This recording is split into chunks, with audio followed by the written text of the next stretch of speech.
Yes, sir, we're officially back at it. This is Boog Nice coming at you with the Mezco Toyz 112 Collective Popeye figure review. Let's do it. This ain't for no scalper. You a scalper? Then fuck out shit.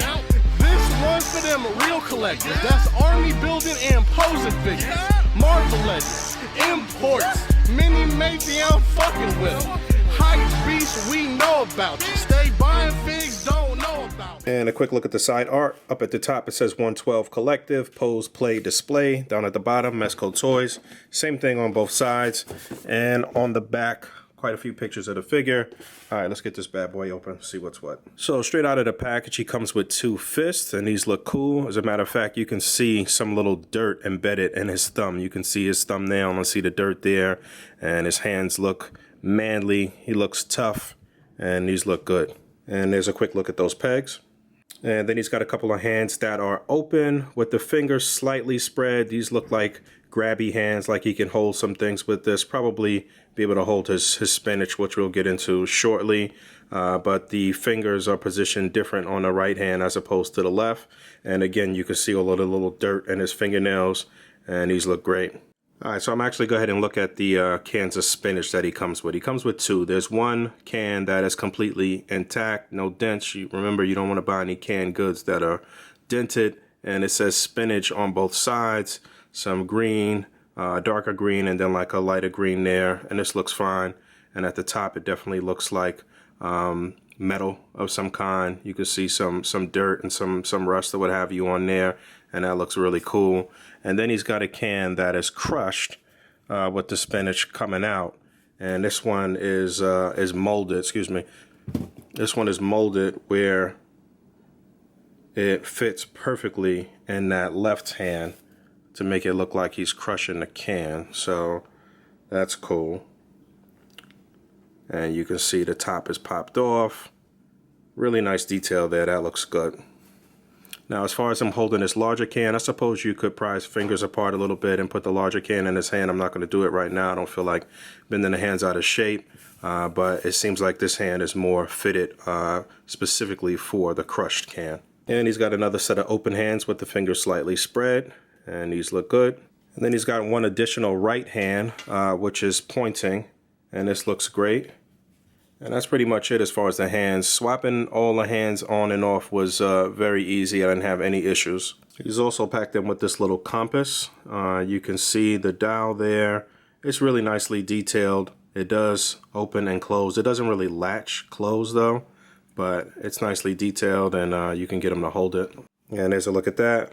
You can see him holding it, which looks cool. That looks authentic. No issues there. He's also packed in with this little spyglass. Looks like this hand is the one that's fitted or sculpted to hold this. And I probably should have used his other hand actually, because his good eye is on that side. But that looks cool. And this is also nicely detailed. Definitely looks like binoculars of some sort when you look at it from the front. And I'm taking a real close look at that mug, which looks great. I think they did a really nice job on his face. See how long his neck is.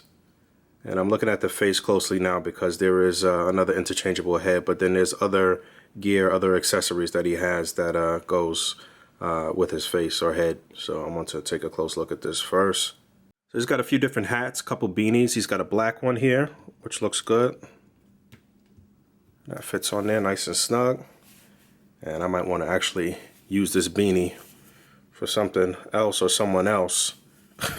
You know, it's funny like that with display artists. You know, we see little things that pique our interest, and this was one of the things that I really was interested in when I first saw the figure. It was much less about the figure and more about this beanie when I saw the figure originally. But yeah, that looks dope. And he's got a gray one that just sort of like sits up there. Let's get it on the side. At a BC style. Yeah, that looks good. Man, they did a really good job with all of the details on the clothing and all of the accessories and stuff like that. Look at that. That looks nicely weathered.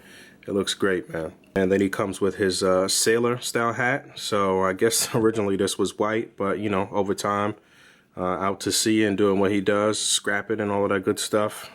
Got a little weathered too. And you can see the brim is black. See if he could wear it to the back. Boom. I'm going to swap on his other head, but giving you a look at that neck peg, and you can see how long that neck is as well.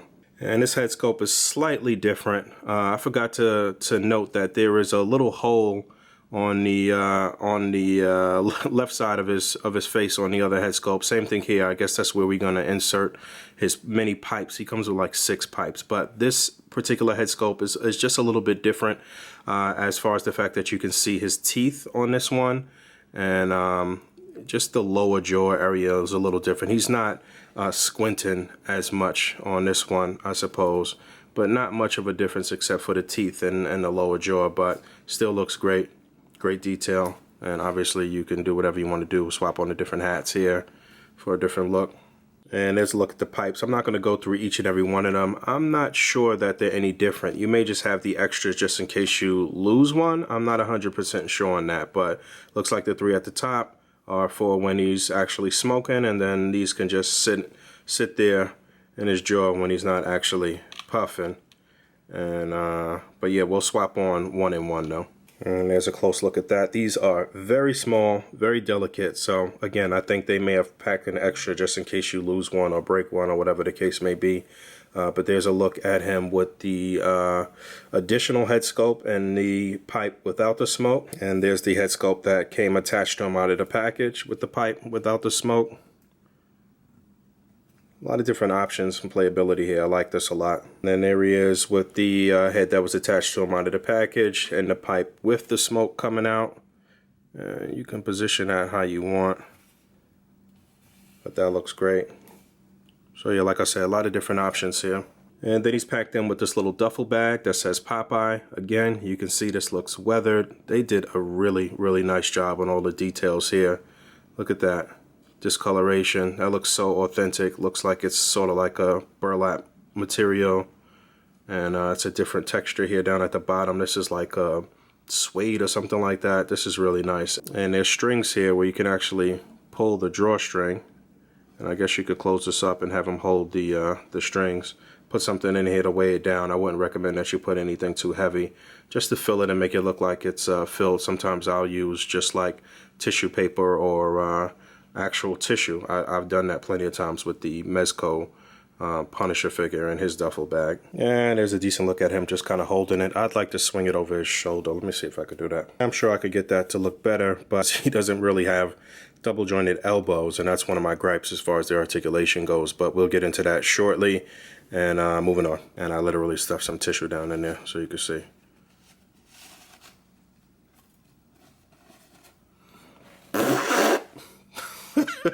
Just kidding. And his final accessory is this little pea coat here. And this looks great. You can see the buttons and the pockets. It's sort of like suede material, like a faux suede or something like that. And this looks really good, man. Actually, I guess it's supposed to be like wool, honestly. It's supposed to represent like a wool jacket. And there's Velcro here so for you to latch it back together. So I'll get this on. I took his hands off so I could slip this on. Do a quick deco check before I actually put the coat on so you can see how all of this looks. But it looks pretty accurate. You can see his little sailor shirt with the blue cuffs. And I don't know what you would call this here, but all of this is nicely textured. All different materials here. His pants really look like denim. He's got the boot cut. You can see his boots, they look good. And up under there, he's got no socks. But the boots are really nicely detailed. You can see the laces. No treads on the bottom. That's odd. I'm surprised they didn't put treads there, but you can see a couple peg holes there. He does come with a stand as well. But you know, I never showed the Mezco stands. And up under there you can see little buttons on his pants. You can see his abs. He's got 6-pack abs. John Bastow, you remember that guy? I used to talk to him. I used to work for this answering service, and we answered for him. And I don't know why he even had an answering service, and that's random as hell. John Bastow, I remember him. All right, moving on. And it should also be noted that there's Velcro on the sleeves here. I didn't get this lined up right because I see the seam here. And I've got the seam on the right arm coming down the side. I got this kind of twisted a little bit. It took me a moment to get this on and get it right. You got to definitely take your time and put this on and line everything up right. But there's Velcro on the sleeves that'll help you slip it onto his arms because you can open up the sleeve here at the cuff.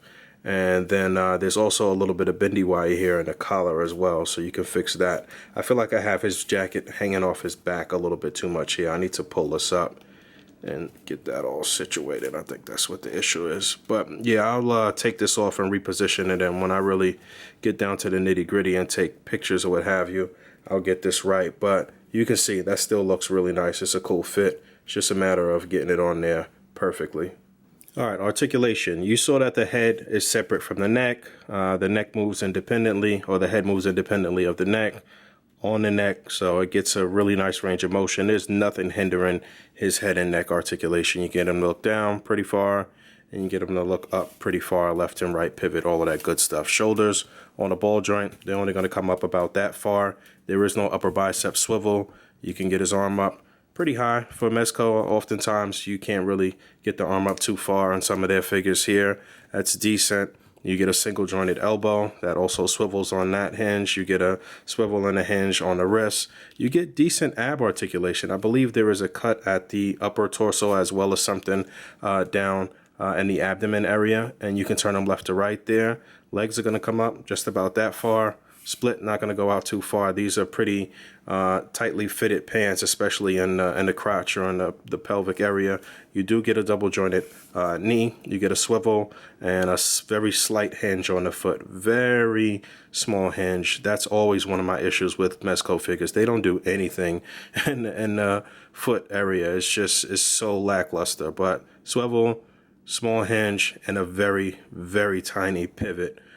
So very lackluster as far as the elbows go and the feet. If he had double jointed elbows, it would actually be easier for you to get on the coat and for you to actually swing his bag over his shoulder and get his hands up to his face and all different type of things that'll help when you pose in and taking pictures and stuff like that for a natural sort of look. And you know, that's where Mezco falls short a lot of times, is in the articulation or lack thereof. All right, a few quick size comparisons before I get up out of here. I almost forgot to do a size comparison because I was sitting here building up this set for the final scene and didn't realize that I didn't do any size comparisons. So Popeye's a pretty small Mezco figure, as you can see. Here he is next to the Mezco Punisher. Hot take here, I think that Popeye is about the height that Wolverine should have been from Mezco. I'll break out Mezco Wolverine real quick too, so you can see. There he is next to Mezco Wolverine, so you can see Wolverine's a tad bit taller, and that should really show you the height of Popeye. All right, moving on. And there he is next to a Marvel Legends figure. This is the Marvel Legends Spider-Man PS4 Spider-Man game Spider-Man. There he is next to an SH Figure Arts figure. SHF Tony Stark, Star Wars Black Series Greedo. There he is next to NECA Terminator 2 Terminator, and Mafex Harvey Dent. And real quick, there's that beanie on Punisher.